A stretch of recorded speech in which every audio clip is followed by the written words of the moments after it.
अस्सलाम वालेकुम दोस्तों, कैसे हैं आप सब। आज हम biology 9th class chapter 2 start करने लगे हैं, जिसका नाम है बायोलॉजिकल प्रॉब्लम्स। इसमें हम देखेंगे कि बायोलॉजिकल प्रॉब्लम्स क्या होती हैं। 9th क्लास चैप्टर 2 है ये। इसको हम दो पार्ट्स में डिवाइड करेंगे। पहले पार्ट में हम बायोलॉजिकल प्रॉब्लम देखेंगे, नेक्स्ट पार्ट में हम उन्हें सॉल्व करने की कोशिश करेंगे। ये वाला जो चैप्टर है ये 2 वीडियोस पर मुश्तमिल है, तो इंशाल्लाह हम जो है वो कोशिश करेंगे इसे जितना हो सके अच्छे से अच्छे तरीके से हम इसे जो है वो समझें।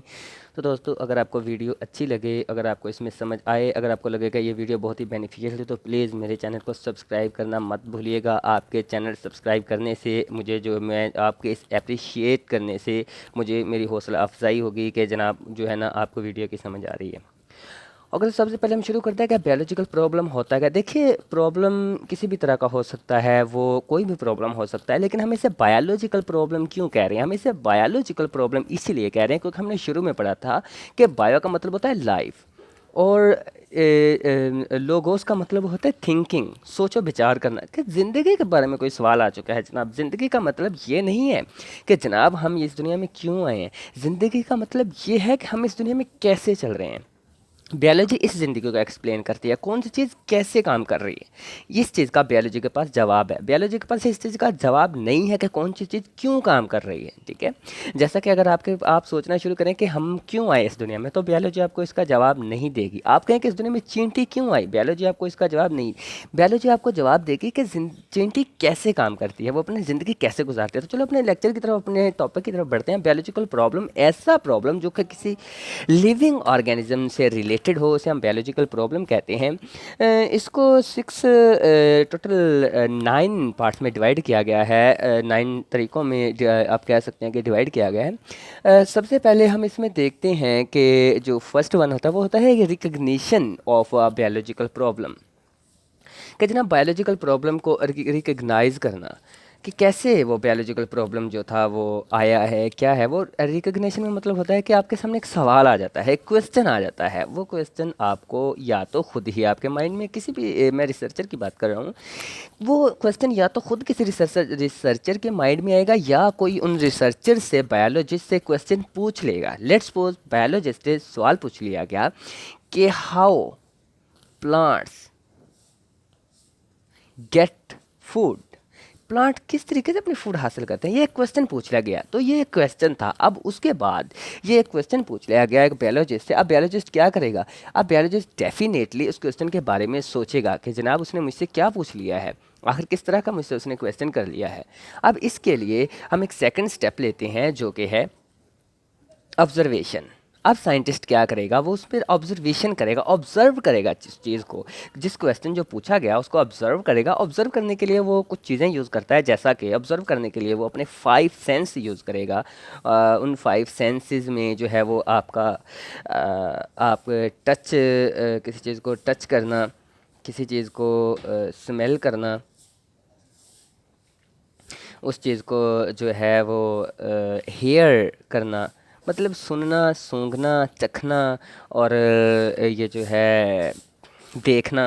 ये 5 हिस्से इसमें यूज़ होती हैं, जिनको आपकी बुक में जो है ना वो एक तरतीब के दी गई हैं, जिसमें विजन है मतलब देखना, हेयर है मतलब उस चीज़ को सुनना, स्मेल है उसको मतलब जो है ना स्मेल करना, उसके बाद टेस्ट है, और उसके बाद टच है। 5 सेंसेस को यूज़ करने के बाद वो ना एक छोटी सी एक बात कहेगा।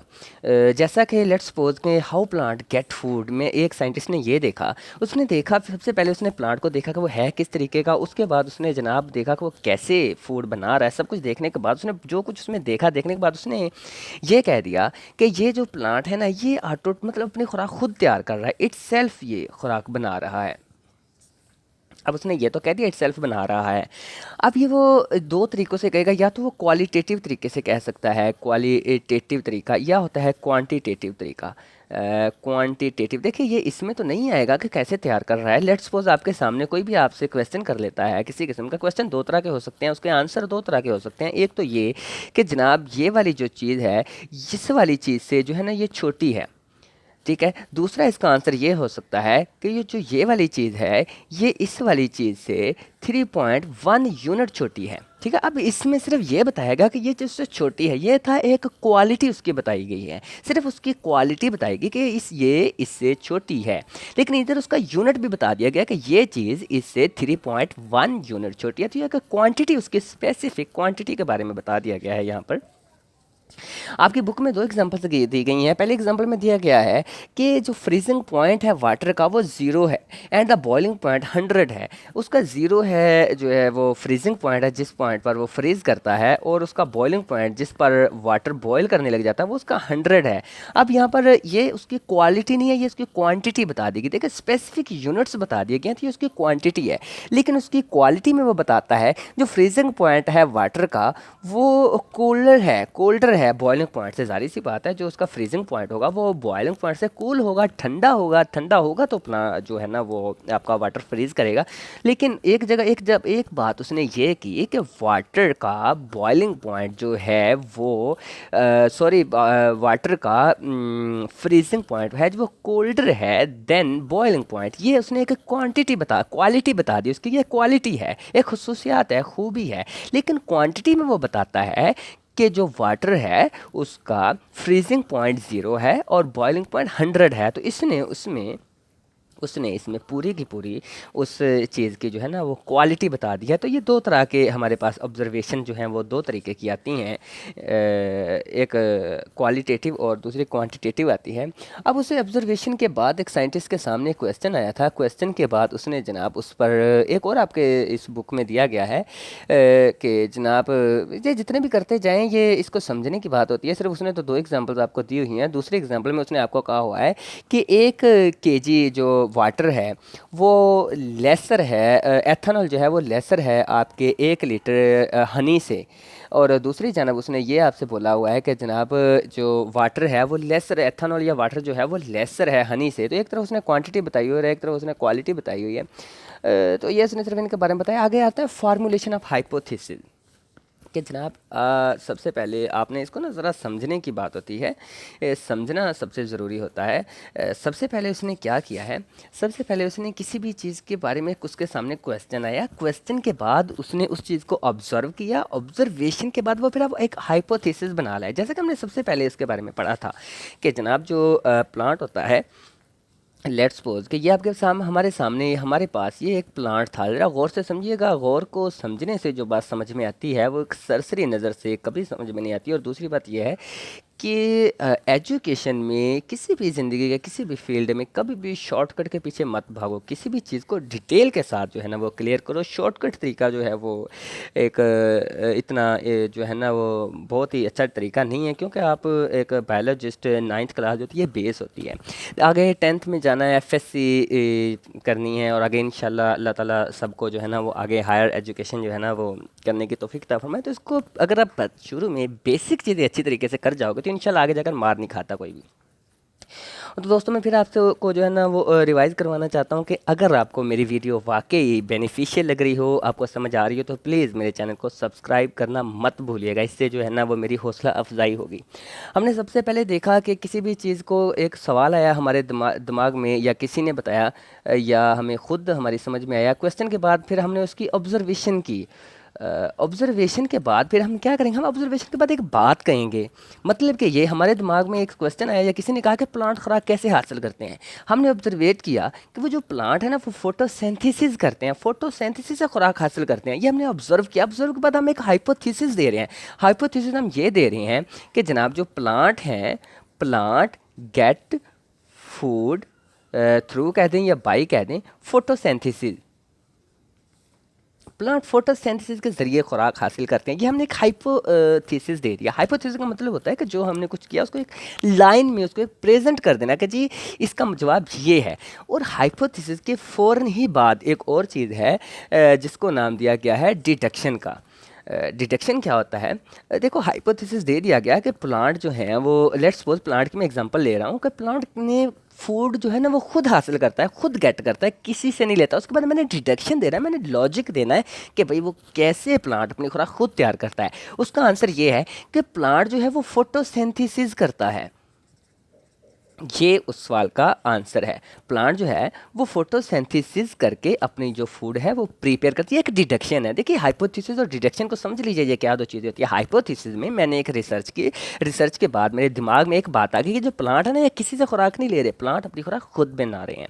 उसके बाद मैंने फिर एक डिडक्शन बनानी, डिडक्शन में मैंने एक लॉजिक देना है कि वो कैसे अपनी खुराक खुद बना रहे हैं। देखिए बायोलॉजी में मैंने आपको पहले बताया कि हाउ ज़िंदगी कैसे काम करती है, इसकी पूरी डिटेल है। डिडक्शन में ये मैं बताऊंगा, ये कोई भी ये बताएगा कि वो जो प्लांट है वो फोटोसिंथेसिस से खुराक हासिल करते हैं। और फोटोसिंथेसिस का भी एक डिडक्शन बन सकता है कि वो जो फोटोसिंथेसिस वो कैसे करता है, कि फोटोसिंथेसिस में वो कार्बन डाइऑक्साइड यूज़ करेगा, वाटर यूज़ करेगा, क्लोरोफिल यूज़ करेगा और सनलाइट यूज़ करेगा और वो अपनी फूड बनाएगा। फूड ग्लूकोज भी कह सकते हैं, C6H12O6 इसका फार्मूला है। तो इस तरीके से ये उसका एक हाइपोथेसिस बन चुका है। हाइपोथेसिस के बाद जो हम नेक्स्ट जो चीज़ पढ़ने वाले हैं, ओके, तो हमने इसमें ये देखा था कि प्लांट में जो है वो हाइपोथेसिस आ गया, डिटेक्शन आ गया। डिटेक्शन के बाद हम क्या करेंगे, हम एक्सपेरिमेंट करेंगे। भैया हम एक्सपेरिमेंट क्यों करेंगे? देखिए हमने एक्सपेरिमेंट तो पहले भी किए थे, हमने सिर्फ पहले ये एक्सपेरिमेंट किया कि वो खुराक कैसे हासिल करते हैं, हमें इस चीज़ का पता चल गया। अब हम मज़ीद एक्सपेरिमेंट करेंगे। पहले हमने उसके बारे में सिर्फ रिसर्च की थी, हमने एक्सपेरिमेंट नहीं किया था। उसके बाद हम उसके में एक्सपेरिमेंट करने वाले हैं कि क्या वो प्लांट वाकया ही फोटोसिंथेसिस के ज़रिए ही खुराक हासिल करते हैं या प्लांट का कोई और मेथड है जो कि हम नज़रअंदाज कर चुके हैं। उसके लिए हम करेंगे एक्सपेरिमेंट। अब एक्सपेरिमेंट जो है वो हाइपोथेसिस को सामने रखते हुए और आपके जो है वो डिडक्शन, हाइपोथेसिस और डिडक्शन में इतना ज़्यादा डिफरेंस नहीं है। देखिए हाइपोथेसिस में एक बात कही और इसमें एक लॉजिक है उस बात का। अब इन चीज़ों को सामने रखते हुए क्या किया जाता है, इन चीज़ों को सामने रखते हुए एक्सपेरिमेंट किए जाते हैं। एक्सपेरिमेंट में बहुत ज़्यादा एक्सपेरिमेंट किए जाते हैं और सारे के सारे एक्सपेरिमेंट जो होते हैं वो क्वांटिटेटिव होते हैं। क्वालिटेटिव एक्सपेरिमेंट की यहाँ कोई गुंजाइश नहीं। क्वांटिटेटिव मतलब ये नहीं कि कौन किससे कितनी ज़्यादा चीज़ है या कौन चीज़ किससे कितनी कम है, नहीं, ये देखा जाता है कि कौन सी चीज़ किस चीज़ से कितनी यूनिट्स में कितनी ज़्यादा है। सिर्फ ऐसे नहीं बता दिया जाता कि ये ज़्यादा है, यूनिट्स उसका बताए जाते हैं कि ये 5 kg ज़्यादा है, ये 2 kg ज़्यादा है। ऐसे एग्जांपल दे रहा हूँ 5 kg 2 kg की। ओके, एक्सपेरिमेंट किया। एक्सपेरिमेंट में लेट्स सपोज हमें कुछ चीज़ें मिली जो कि ट्रू थी, जो हमने दो हाइपोथेसिस बनाए। फ़र्ज़ करते हैं हमने एक हाइपोथेसिस ये बनाया कि जो प्लांट है, हमें पहले पता चला कि प्लांट जो है वो खुद खुराक तैयार करते हैं। लेकिन हमने बाद में थोड़ा सा देखा कि यार कुछ प्लांट्स हैं जैसा कि सन ड्यू है, ये तो अपनी खुराक खुद तैयार नहीं करता, ये तो खुराक दूसरे हशरात को पकड़कर, छोटे छोटे माइक्रो ऑर्गेनिज्म तो नहीं, इंसेक्ट्स को पकड़कर ये अपनी खुराक तैयार करता है। तो यहाँ पर आकर तो हमारी जो है वो हाइपोथेसिस रॉन्ग हो गई। अब यहाँ मज़ीद एक्सपेरिमेंट किए जाएंगे। अब एक दफ़ा हमारे ये रॉन्ग हो चुका है तो हम मज़ीद एक्सपेरिमेंट करेंगे क्यों रॉन्ग हुआ। अब यहाँ एक्सपेरिमेंट आती हैं, जो वाला एक्सपेरिमेंट सही होगा उस एक्सपेरिमेंट को हम आगे लेकर जाएंगे, वरना जो जो हाइपोथेसिस यहाँ पर एक्सपेरिमेंट्स में रॉन्ग होते जाएंगे उन हाइपोथेसिस को हम यहाँ के यहाँ ही छोड़ते जाएंगे। हाइपोथेसिस के बाद जो अगली चीज़ हमारे पास आएगी वो समराइज़ करना है। हमने रिज़ल्ट को समराइज़ करना है। भाई रिज़ल्ट को समराइज़ करने का क्या मतलब है? रिज़ल्ट को समराइज़ करने का मतलब ये है कि लेट्स सपोज हमने 10 एक्सपेरिमेंट किए। 10 एक्सपेरिमेंट्स में से एक एक्सपेरिमेंट में हमें पता चला कि एक ऐसा प्लांट है जो अपनी खुराक खुद तैयार नहीं कर सकता। एक एक्सपेरिमेंट में हमें पता ये चला कि जो प्लांट हैं वो जब अपनी खुराक हासिल कर रहे होते हैं तो बेसिकली खुराक हासिल करने के लिए भी उन्हें जो है ना वो खुराक जैसा मटेरियल ही चाहिए। मतलब कि वो ऐसे नहीं कि खुद ब खुद बगैर किसी चीज़ के अपनी खुराक तैयार कर लेते हैं। हमें इस एक्सपेरिमेंट पता चला कि उन्हें कार्बन डाइऑक्साइड चाहिए, उन्हें वाटर चाहिए, उन्हें सनलाइट चाहिए, उन्हें क्लोरोफिल चाहिए, उन्हें एक नॉर्मल टेम्परेचर चाहिए, उन्हें जो है वो इसके लिए एयर चाहिए, उन्हें जो है वो हवा के अलावा जो है वो सोइल चाहिए।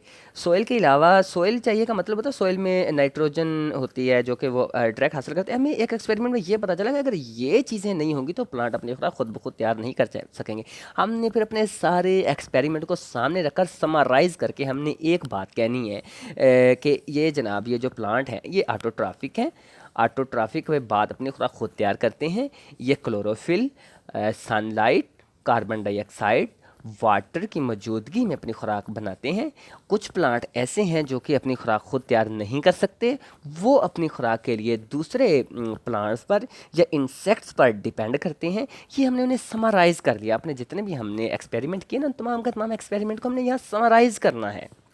मैं यहाँ पर सिर्फ प्लांट की एग्जांपल ले रहा हूँ जस्ट समझाने की खातिर। यहाँ पर कोई भी एक्सपेरिमेंट किसी भी चीज़ पर हो सकता है। जैसा कि हम अपनी नेक्स्ट वीडियो में, अपने नेक्स्ट लेक्चर में हम इंसेक्ट सॉरी मलेरिया और ये जो डेंगू फीवर है इसका जो मॉस्किटो हम उसके ऊपर करेंगे, उसके ऊपर पूरा का पूरा हम एक जो है ना बायोलॉजिकल प्रॉब्लम सॉल्व करेंगे। तो उसमें हम देखेंगे कि किस तरीके से क्वेश्चन आता है, किस तरीके से ऑब्जर्वेशन होती है, किस तरीके से उस ऑब्जर्वेशन से हाइपोथेसिस बनता है, उसके बाद डिडक्शन होती है, डिडक्शन के बाद एक्सपेरिमेंट होते हैं, उसके बाद कुछ फॉल्स होते हैं, कुछ ट्रू होते हैं, उसके बाद हम उसे समराइज़ करते हैं और इस तरीके की चीज़ें जो हम उसमें देखेंगे इंशाल्लाह। ओके, हमने ये सब कुछ कर लिया। सब कुछ करने के बाद सब कुछ क्या कर लिया? सब कुछ ये कर लिया कि जनाब एक बायोलॉजिस्ट था, बायोलॉजिस्ट के सामने एक क्वेश्चन आ चुका था। ये अब मैं सारे पूरे के पूरे उसको समराइज़ करने लगा हूँ कि क्वेश्चन आ चुका था कि भाई प्लांट्स कैसे अपनी फूड प्रिपेयर करते हैं। क्वेश्चन था, उसने ऑब्जर्व अपने यूज़ करते हुए उसने ऑब्जर्व किया। ऑब्जर्व करने के बाद उसने क्वांटिटेटिव या क्वालिटेटिव होता है, तो क्वांटिटेटिव ही है, लेकिन दो तरह के जो है ना हमारे पास ऑब्जर्वेशन होते हैं, या क्वांटिटेटिव या क्वालिटेटिव। क्वांटिटेटिव में सिर्फ क्वांटिटी बताई जाती है कि ये वाली चीज़ इस चीज़ से 10 सेंटीमीटर छोटी है, लेकिन क्वालिटी में ये बताया जाता है कि ये वाली चीज़ इस चीज़ से छोटी है। ये छोटी का साइन होता है। जिसकी तरफ ये ओपन हो रहा हो वो बिगर होता है, जिसकी तरफ ये क्लोज हो रहा है वो चीज़ स्मॉल होती है। ये भी एक बहुत बड़ी चीज़ है। जैसा कि लेट्स सपोज कह दिया जाता है 3 इज़ स्मॉलर देन 5, तो ये जिस तरफ को ये क्लोज हो रही होती है ना वो चीज़ स्मॉलर होती है, और जिस कोई चीज़ को ये साइन ओपन हो रहा होता है वो चीज़ बड़ी होती है। मतलब उस चीज़ को बड़ा कहा जाता है। ज़रूरी नहीं है, कोई भी कह सकता है कि 1 इज़ ग्रेटर देन 0। इसका मतलब ये नहीं है कि 1 जो है ना वो वाकई 0 से स्मॉलर है। देखिए 1 की तरफ ये क्लोज हो रहा है ना, तो 1 स्मॉलर यहाँ पर बता रहा है। तो ये सिर्फ आपको साइन के बारे में बता रहा हूँ कि साइन जिस तरफ क्लोज हो रहा है वो चीज़ स्मॉलर उसको बोलते हैं, और जिस तरफ ये ओपन हो रहा है उस चीज़ को लार्जर बोलते हैं, बिगर बोलते हैं। ओके, अब उसने ऑब्जर्वेशन कर ली। ऑब्जर्वेशन के बाद उसने एक हाइपोथेसिस बनाया। हाइपोथेसिस ये बनाया कि जनाब ये फोटोसेंसिस करते हैं। फोटोसेंसिस हाइपोथेसिस के बाद उसने एक डिटेक्शन बनाई, उसका एक लॉजिक दिया कि जनाब ये फोटोसेंसिस जो अपनी खुराक खुद तैयार करते हैं, फोटोसेंसिस जो है ना वो कार्बन डाइऑक्साइड और वाटर को यूज़ करते हुए ये फोटोसेंसिस करते हैं और अपनी खुराक बनाते हैं। उसके बाद उसने एक्सपेरिमेंट किया कि क्या वाकई तमाम प्लांट्स फोटोसेंसिस ही करते हैं। अब बहुत ज़्यादा उसने एक्सपेरिमेंट किया। एक्सपेरिमेंट करने के बाद उसे कुछ पता चला कि कुछ प्लांट अपनी खुराक खुद तैयार नहीं करते। उसने फिर समराइज़ किया, तमाम की तमाम चीज़ों को उसने समराइज़ कर दिया। समराइज़ करने के बाद उसने एक, आप यूँ कह लें कि उसने अपनी एक लेंथी, जिसको आप बोल सकते हैं, बना ली।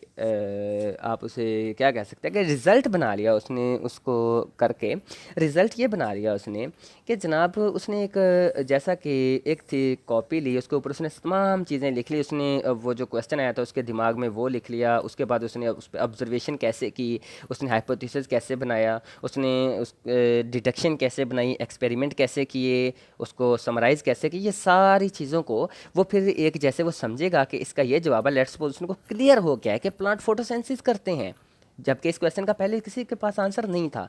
उसने वो उसको फिर फोटोसिंथेसिस के अमल को जो है वो एक पेपर में जो है ना वो एडिट करेगा, लिखेगा, उसको शाये करेगा, उसका एक एडिशन देगा और वो मार्केट में भेजेगा। उसको वो यूनिवर्सिटीज़ में जो है ना वो जाकर बताएगा लोगों को। उसको वो डिफरेंट साइंटिफिक जो ओकेजन्स होते हैं वहाँ पर जाकर वो बताएगा कि जनाब प्लांट जो हैं वो फोटोसिंथेसिस करते हैं। फोटोसिंथेसिस के ज़रिए जो प्लांट हैं वो खुराक तैयार करते हैं। तो इस अमल को कहते हैं रिपोर्टिंग द रिज़ल्ट। उसने रिज़ल्ट को रिपोर्ट कर दिया है। उसने डिफरेंट जगह पर जाकर, ज़रूरी नहीं है कि वो इसको किसी वो अखबार में भी दे सकता है, वो किसी इंटरनेशनल मीटिंग में भी दे सकता है, वो किसी सेमिनार में भी दे सकता है, किसी कॉलेज में, किसी यूनिवर्सिटीज़ में जो है ना वो इसको प्रेजेंट कर सकता है कि जो प्लांट है फोटोसेंसिस करते हैं और इस तरीके से फोटोसेंसिस करते हैं। इस क्वेश्चन का ये जवाब है। तो ये एक पूरा का पूरा एक आप हमने बायोलॉजिकल प्रॉब्लम को सॉल्व करना सीखा कि थोड़ा सा हम समराइज़ कर लेते। सबसे पहले हमारे दिमाग में क्वेश्चन आया। क्वेश्चन के बाद हमने उस पर जो है वो ऑब्जर्वेशन की। ऑब्जर्वेशन के बाद जनाब हमने उसमें से एक हाइपोथेसिस बनाया, एक लाइन बोली, हमारे दिमाग में एक आइडिया आ गया। उसके बाद हमने उसका एक लॉजिक दिया जिसे डिडक्शन बोलते हैं। डिडक्शन के बाद हमने उस पर एक्सपेरिमेंट किए कि क्या ये वाकई ही राइट चीज़ है या रॉन्ग चीज़ है। एक्सपेरिमेंट करने के बाद फिर हमने समराइज़ किया कि भाई ये चीज़ें, इसमें मैंने 10 एक्सपेरिमेंट किए, 9 में ये आंसर आया, एक में ये आया, रेशो ज़्यादा थी तो मेरा आंसर ये है। समराइज़ करने के बाद फिर वो इसको एक जो है ना वो टेबल की फॉर्म में जो है ना वो सबके सामने प्रेजेंट करेगा। तो इस तरीके से हम बायोलॉजिकल प्रॉब्लम को सॉल्व करते हैं। नेक्स्ट लेक्चर में इंशाल्लाह हम जो है वो बायोलॉजिकल पूरा का पूरा एक बायोलॉजिकल प्रॉब्लम लेंगे, उसको सॉल्व करेंगे, जिससे हमें मज़ीद ये क्लियर हो जाएगा कि बायोलॉजिकल प्रॉब्लम्स होते क्या हैं। तो यहाँ पर हम अपनी वीडियो एंड कर रहे हैं। अगर आपको वीडियो में कुछ समझ आया, अगर आपको लगा कि वाकई ये वीडियो बेनिफिशियल थी, तो सॉरी, मैं आपको बार बार कह रहा हूँ क्योंकि मेरे चैनल पर सब्सक्राइबर्स बहुत कम हैं। तो मैं चाहता हूँ कि अगर मेरी वीडियो वाकई ही बेनिफिशियल है तो प्लीज़ मेरे चैनल को जो है वो सब्सक्राइब ज़रूर कर दीजिएगा। और सब्सक्राइब करने का एक तो ये फ़ायदा होगा कि मुझे इसकी जो है ना वो बेनिफिट ये हो जाएगा, मुझे पता चल जाएगा कि वाकई वीडियो को लाइक किया जा रहा है। और आपको ये होगा कि जो भी नई वीडियो आएगी वो आप तक पहुंच जाएगी। और इंशाल्लाह हमने स्टार्ट किया तो हम इसकी सीक्वेंस टाइप जो है 9th बायोलॉजी की पूरी वीडियोस बनाएंगे, पूरी की पूरी बुक जो है हमारे पास मौजूद होगी और जिससे हम जो है ना वो काफ़ी फ़ायदा हासिल कर सकते हैं। तो मिलते हैं नेक्स्ट वीडियो में, तब तक के लिए अल्लाह हाफिज़।